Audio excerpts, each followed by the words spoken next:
Welcome to Wine Soundtrack USA. Listen to the passion with which producers narrate their winery and their world in 30 answers. Discover their stories, personalities, and passions. Hello, friends and listeners of Wine Soundtrack. This is Allison Levine, and today I'm with Justin Seidenfeld, the Director of Winemaking for Rodney Strong Wine Estates in Sonoma County. Welcome, Justin, and tell us a little bit about where we are in Rodney Strong.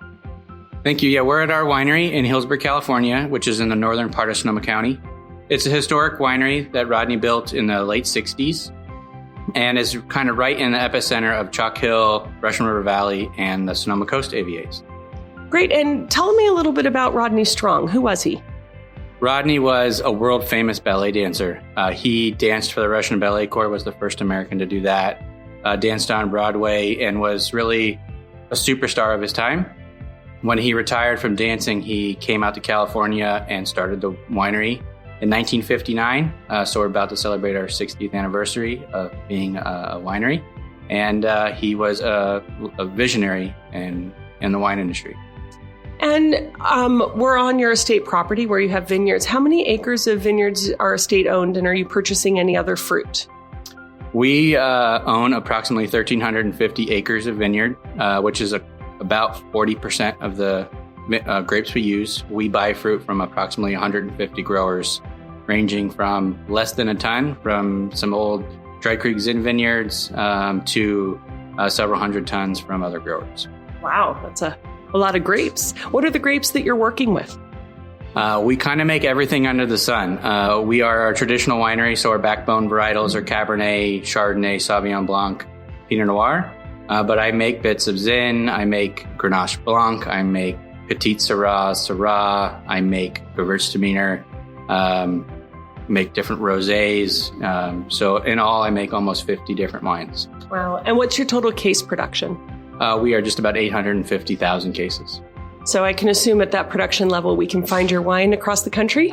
Across the country and across the world. We're distributed in the United States and Canada, as well as about 60 other countries. Ah, wow. Well, tell me something. What is your first memory relevant to wine? My first memory relevant to wine really started when I was about 14 years old. I was at a restaurant called the Broker Restaurant in Denver, Colorado, where I'm from. And the owner came up to me, who was a friend of my family's, and threw an apron at me and said, "Get to work." So instead of eating dinner with my family, I went to work as a barback. And I was doing dishes and washing glassware. But I was also in charge of running to the cellar and grabbing the wines that people ordered. And I just remember bringing the wine to the table that the waiter would come by and order later, and seeing people's reactions, especially to certain wines like Jordan and Behringer and some of the bigger brands at the time that had a sense of meaning to them. And that always resonated a lot with me. Huh. So what is the first or most memorable wine you ever drank? And what was the occasion? The most memorable wine I've ever drank is a 2001 Maceto, which is an Italian Merlot from a winery called Ornellaia.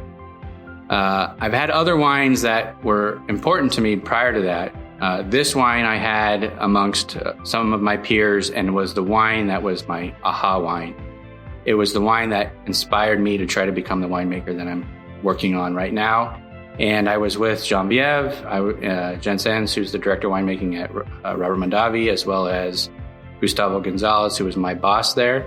And between the two of them and the descriptors and the way that wine spoke to me, it was the first wine that truly inspired me to say, this is what magic is, and this is what a perfect wine could actually become. And so that's my goal, is to create my Maceto, if you will. Wow. Well, I would then ask you, having traveled the world abroad, what is the best foreign wine you've ever drunk? But I think you might have answered that. But perhaps there's another international wine that you've had?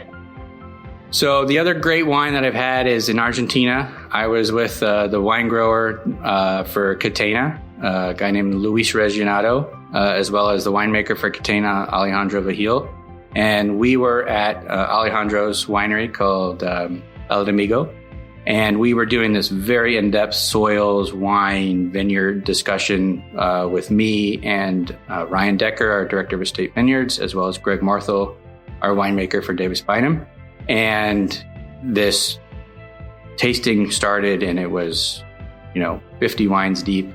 And we opened up this bottle of Malbec from a high elevation vineyard in the Guatemala area called Riverstones. And it just was all of what Malbec could become. I believe the wine was awarded a 100-point score after it came out, which we were able to taste before it did, but it was just definitely an aha wine, and I have not forgotten it since. Do you remember the worst wine you've ever tasted? The worst wine was probably at Unified. They do this tasting every year, or maybe they still, I'm not sure if they do it still, but they used to do it called the 50 States Tasting. And so there's wines from all 50 states there. And I just remember I was in the Arizona table, at the Arizona table, and we had this really amazing Petit Syrah. And then we went from that to this Cabernet, and it was just awful. It was, I don't even know how it made it into the bottle. But, you got to start somewhere. Thank you for sharing that. A lot of people are afraid to say the worst wine they've ever had. So, among all the populations of the world, who do you think drinks the best quality of wine? That's a tough one for me. I think probably Americans do, strictly because wine in other parts of the world is so ingrained into the culture that it's a daily beverage. And so it's not necessarily about quality as much as accessibility. And so you can buy bottles of wine in other parts of the world for €1, which are bulk wine, big jug wine type productions. And you can actually go and fill your wine up in jugs and take it home. Whereas you really can't do that in the United States, at least not yet. So my guess is the United States wine is still, although we are changing more about status, and it's about enjoyment more than the beverage on the table for that night. And so quality is more important to the consumer here than maybe other places. What is the most expensive wine in your cellar? So I used to have quite a deep cellar, which I lost in the fire. The most expensive wine in the cellar was probably a DRC Richburg from 1999. I believe it was worth in the $3,000 range. I'm very sorry. The insurance paid me for it, so I'm good.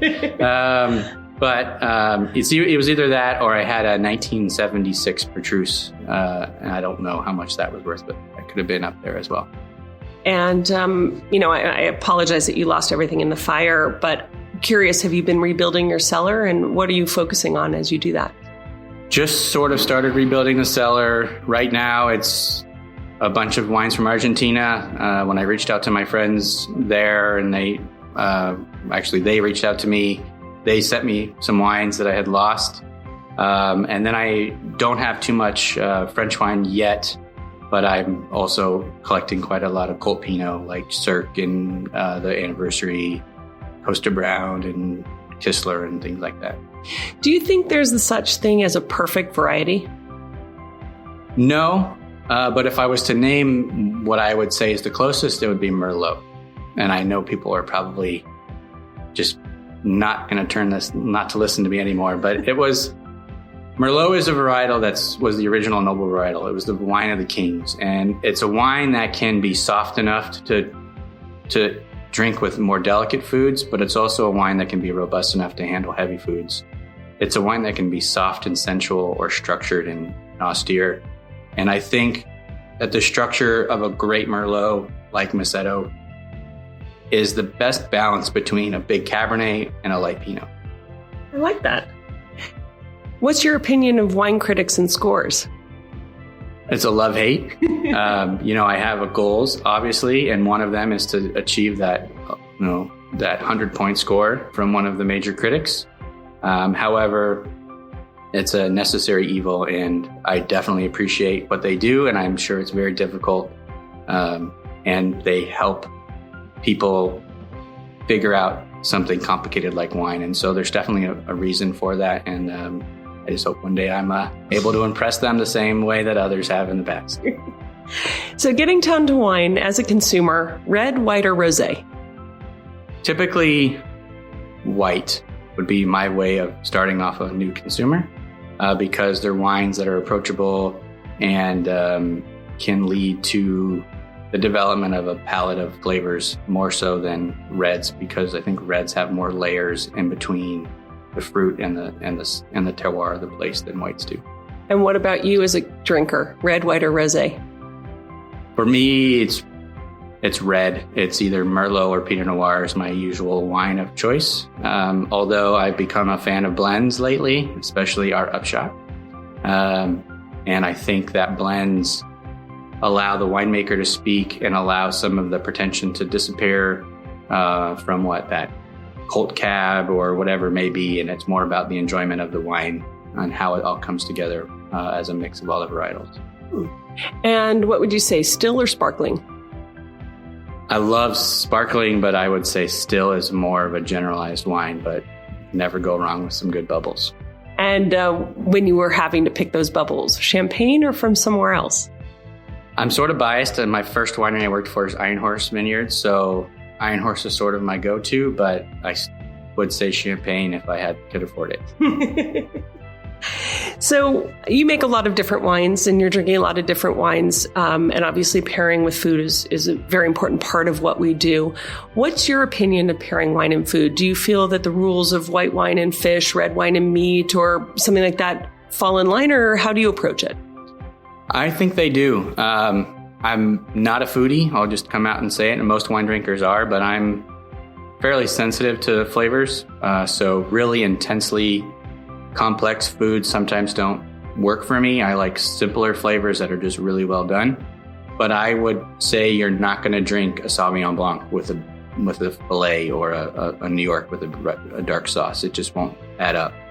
I would say there's always exceptions to that, but as a rule of thumb, those food pairing wheels do a really good job. And if you want something that's more simplified, if you follow those, you'll succeed. The hardest food probably to pair with wine is Asian food. I would say that due to some of the spices in Asian food, you need to be more particular with your wine pairings. But with the exception of that, I think the rules of thumb, if you will, work pretty well. And do you have any special remedies for hangovers? That thing that happens when we drink too many bottles of wine at dinner. Just keep drinking. No, I would say hydration is probably your best way to get over it. So what do you think that a non-drinker loses out on by not tasting your wines? I think our wines are exceptionally classic, but yet innovative in a sense that we're pushing the boundary of what is possible. We are never shy to try new things, and I think if they're looking for a great wine at a great price, even between our entry level and our high-end wines, I think that they're not going to go wrong. We have amazing vineyard sites, and we can't make great wines without great grapes, which is a challenge for others. The Klein family's investment into our vineyards is almost unmatched to anybody else, and that alone puts us on a level that I think is hard to match. And let's just say space aliens were to land on the property today. What would be the wine that you'd want to share with them?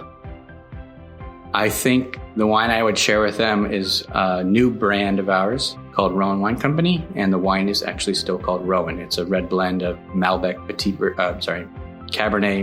Malbec, and a co-fermented lot of Syrah Viognier. And it's a wine that gives you structure and flesh and sense of fun, and is a wine that's approachable and voluptuous, and I think it's a great wine to catch people's attention. So you're out in the vineyard all the time, and you've been making wine for a while. Do you think that vintages, do you see more things repeating themselves year after year or over year, or do you see differences? I see differences. One of the things that drives me nuts the most is people saying, is it an average vintage? I've now made 15 vintages of wine, and I've never had one that's the same. So an average vintage to me is an enigma. I find every vintage to have another challenge, whether it be size, climate.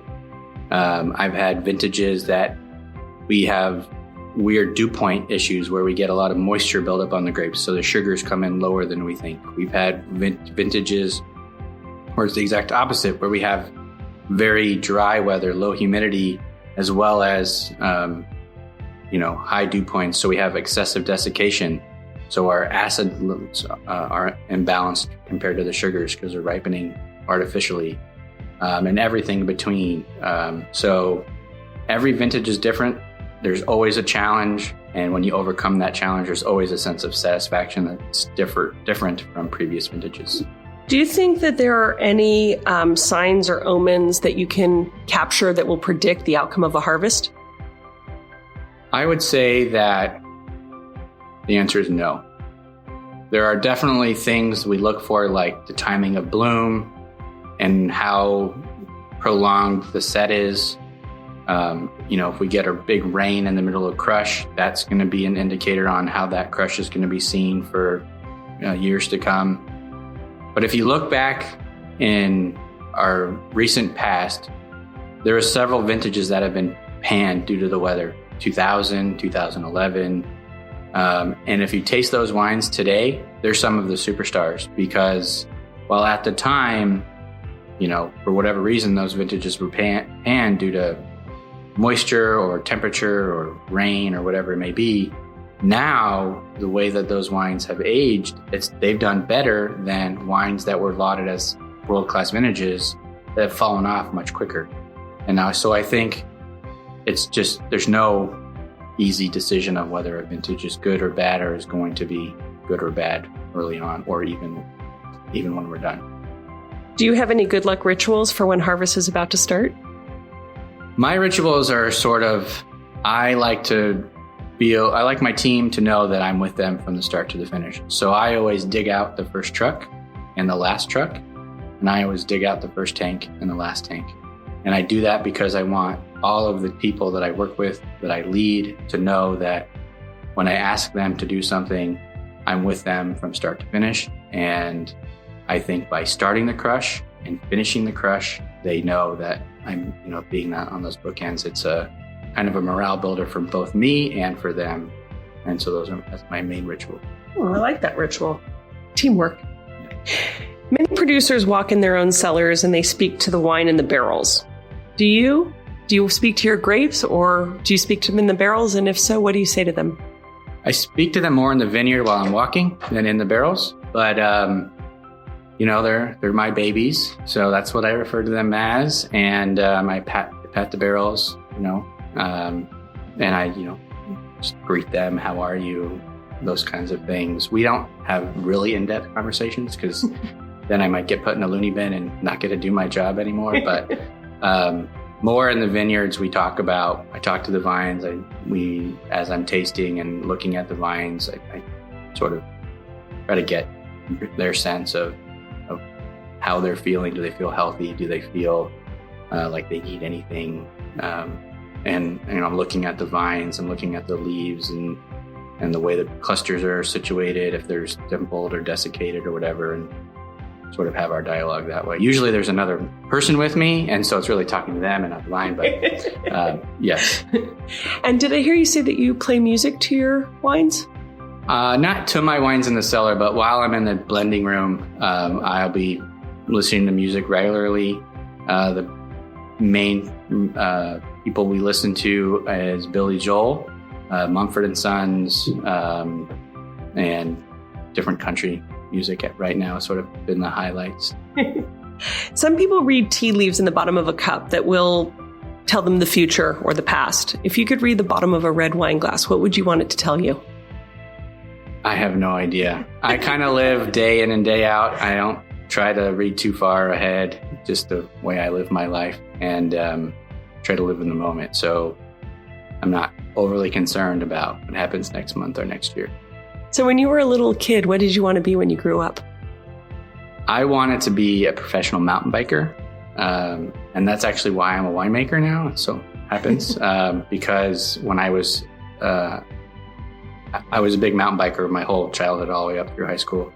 And I went to a private high school because I had a learning disability, and the school helped me overcome that. And one of the things they did was they paired you with another person with a learning disability that was successful. And because of my interest in mountain biking, the person I was paired up with was a gentleman from Moots Cycles in Steamboat Springs, Colorado. And they made their bikes out of titanium, which was the first company to do that. So long story short, I found it fascinating the reasons they chose titanium over other metals. And so I decided that was going to be my focus, was designing a new bike with a whole new material that I invented to surpass what was in existence before. So I went to school to do that. It was material science and chemical engineering. Just so happens that I chose UC Davis because they had a great program for that, but also have the best program in the world for winemaking. And ended up switching because of my exposure at the Broker restaurant and what I found when I went to Davis to explore the school. And now I'm a winemaker. Yes, but you just toured me in one of your cellars, and I see that you've put to work your designing tanks. Yeah, so we designed in 2000, started the design in 2010, built and is operational by 2014. So 2 years of design and 2 years of construction. State-of-the-art winery called the Boneyard Cellar. Incorporates tanks that I designed that are square in shape, made of sheet steel in a pharmaceutical manner, so they're beautiful tanks. And I was able to use a lot of the skills that I have in the back of my mind with a great team of people to help us come to fruition the concepts that we came up with, which is now an amazing cellar and produces amazing wine. It all comes full circle. So when you're not working, how do you spend your free time? I have 3 little daughters, so most of my free time is with them. If I'm not with them, taking them to the Children's Museum or whatever we do, I'm on the golf course. That's my main passion. I'm not very good at golf, but I love to play it. And if I'm not with my daughters, I'm on the golf course. No more mountain biking? I don't even own a bike anymore. What happened? I had to sell it while I was at school to pay bills, and I haven't bought one since. Are you a supporter of any sports teams? Being from Denver, I'm a Bronco fan, first and foremost. Not basketball or baseball, a little bit hockey, so Avalanche if I'm watching hockey. And if your team were to win, what bottle of wine would you gift them with? So under that brand that I referred to earlier called Rowan Wine Company, we have our next level up of wine called 2040. I would give them 2040, which is a high elevation Cabernet with a little bit of Petit Verdot and a little bit of Malbec. It's a beautiful wine, and I think that would be a great gift. For a really romantic evening, what kind of wines would you order to start the evening or to enjoy throughout the evening? Bubbles, bubbles, and more bubbles. What is the best piece of advice you've ever received? I would say the best piece of advice I've ever received is to think before I act. I'm a pretty emotional guy. I will shoot from the hip, and a lot of times I'll end up where I want to be, but I'll do it in the wrong way. So I really need to slow down and remember that we're making wine, we're not curing cancer, and think properly before I act. And if you could offer some advice to our listeners, what kind of advice would you give them? To keep it simple. Nothing in life is complicated. And so I also, while I try not to look too far ahead, I also try to follow the KISS method in my life, which is to keep it simple, stupid. So just keep life simple. You don't need 45 credit cards. You don't need 200 cars. You just need to keep your life as simple as possible, and that way you can enjoy what is thrown at you more than worrying about organizing your life. What would you say your proudest achievement is to date in your work? Definitely being promoted to director of winemaking at an iconic winery like Rodney Strong Wine Estates. I was able to take over from a mentor that really allowed me to thrive, a gentleman named Rick Sayre, who has worked with the winery for 39 years. And taking over and filling his shoes, will be hard, but I think having the ability to lead a 60-year-old winery that is known throughout the world into the future will be my crowning achievement. Complete this sentence for me. A table without wine is like? A car without wheels. Okay. So, a VIP person from any walk of life, living or dead, is sitting at a table and paparazzi take a photo. And in the background of that photo is a bottle of your wine. Who would you want that person to be? Carol Shelby, my hero. And, well, that was the fastest answer I've ever gotten. Wow. Do you think that we will still be drinking wine in 200 years, 500 years, or even beyond? And if so, do you think we'll be drinking what we're drinking now? Yes, I do. Wine has been around for 500 years. It will be around in 500 more years. I feel we will adapt to whatever climate we have at the time. I have faith that humankind will fix any issues we've created with innovation and technology. And I think while our Pinot Noir might come from a different location, instead of Russian River, it might come from the North Pole, I don't know. I think we'll be drinking a lot of the same types of wines that we have today. I don't think our innovation and our technology will change the way we... Sorry, let me rephrase. Mm-hmm. I don't think our technology and innovation will limit how we look at our history, and we will always pay homage to our ancestors and to the way we've made wine before. What technology and innovation allows us to do, and what I think the future holds, is for us just to do it better. I don't see us losing the use of oak barrels. I don't see us losing the use of trellising and all of the types of vineyard management that we do. We will just be able to do it so we use less water, that it's more fine-tuned, so our grapes are more consistent, and we're achieving better quality. So, if you were being sent off to a deserted island, what 3 bottles of wine would you take with you? I have no idea. Obviously, one of them would be Rodney Strong. And I think there would be a bottle of Bubbles, probably a bottle of Krug, and probably a really good Burgundy. And of those Rodney Strong wines, which one might you take? Since there's a vast selection of wines to choose from. I think I would probably take... So I got Bubbles and I got a Pinot from Burgundy, a good Burgundy. So I have to take one of our Bordeaux selections. So I think I would shoot for 600L, which is a small production passion project of mine. That's a blend of Cabernet and Petit Verdot. Fantastic. And one more question before we get towards the end. What is one winemaking region in the world you still want to explore? And I know one is really hard, so maybe there's a couple, but... There are a few. I think Spain is something that I really want to learn more about. They make a lot of varietals that I haven't worked with before. One of my favorite regions to drink, I have not been there, is Priorat. I love the Grenache that's coming out of there. But there's so many other areas of Spain that I just don't know anything about. So I think from a cost to quality, they're pretty high up on my scale, and I would love to explore. So before we end, our little game at the end is our wine soundtrack to blend wine and music, since they play such a important role with each other. So I'm just going to name a couple different wines you've spoken about in the last few minutes, and I want you to tell me what music it either makes you think of or that you'd want to be listening to. So let's start with that sadly lost bottle of DRC. It would probably be Billy Joel, Only the Good Die Young. Aptly named. And how about Iron Horse sparkling wine?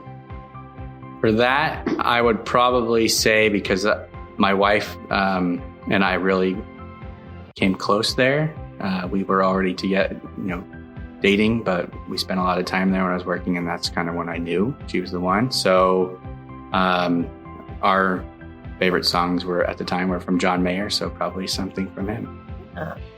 And what about, since we're sitting here with a bottle in front of us, the Rodney Strong Blue Wing Vineyard Pinot Noir?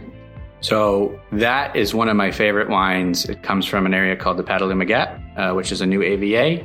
And I would say Mumford & Sons is the wine, the music I would listen to for that. And last but not least, your passion project, 600L. the Cabernet and Petit Verdot, what would you be listening to with that? So that would have to be AC/DC, Back in Black, or I don't know, Thunderstruck maybe. Wow, we could keep going because you're good at this.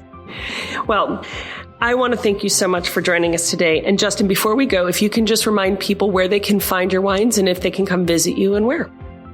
They can definitely come visit us at the winery in Healdsburg. We have a great tasting room. We have a terrace, outdoor terrace, that does a wonderful food and wine pairing. We're open every day of the week and have free tours. So we'd love to show you around our state-of-the-art facility. You can get our wines pretty much anywhere. They're at restaurants all over the country, grocery stores, fine wine shops for our more reserve wines, as well as many countries throughout the world. Fantastic. And we can also find you at rodneystrongvineyards.com, rodneystrong.com. rodneystrong.com. For Rowan Wines, it's rowanwines.com. And then we also have another brand called Davis Bynum, so davisbynum.com. Lots of wine out there to find. Thank you so much for joining us today and have a great afternoon. Thanks for listening to a new episode of Wine Soundtrack USA. For details and updates, visit our website, winesoundtrack.com.